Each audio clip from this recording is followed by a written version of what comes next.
One of the prominent examples Cowan cites is John F. Kennedy. When JFK launched his campaign in 1960, he was concerned about a challenge from then Senators Stuart Symington and Lyndon Johnson, both of whom had strong ties to party leaders and were not inclined to participate in any primary elections. So Kennedy began opportunistically arguing, just as TR had done in 1912, that no candidate should be elected unless he confronted the voters. If voters don't like them March, April or May, they won't like them in November, he told an audience New Hampshire. In the 50 years since primaries began in 1912, no Republican or Democrat has reached the White House without running and winning at least one contested primary, Kennedy said. Kennedy's campaign also realized that party leaders not elect him unless he could prove that a Catholic win in a predominantly Protestant state.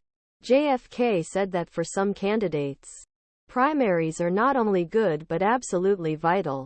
After Kennedy defeated Humphrey in predominantly Protestant West Virginia on May 10, 1960, it became clear that party bosses would have to follow suit. Cowan argues that dominance of primary system also changed dynamic for Reagan when he ran for president in 1980, providing him with a way to prove his strength despite his age after losing Iowa caucuses. George H.W. rivals such as Bush and Philip Crane continued to raise the issue of age. But Cowan cites a comment by Reagan biographer Craig Shirley, who told the Washington Examiner in 2014 that Reagan turned things around by going out and campaigning ferociously and showing his vitality.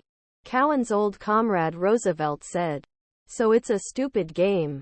He says, "Of course you can go back to the smoke-filled rooms. I don't think smoke-filled rooms will produce Trump. But back then people like me and Geoff were very alienated.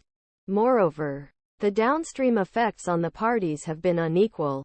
This is partly because Democrats backed away from reforms somewhat after McGovern's landslide defeat by Nixon in 1972.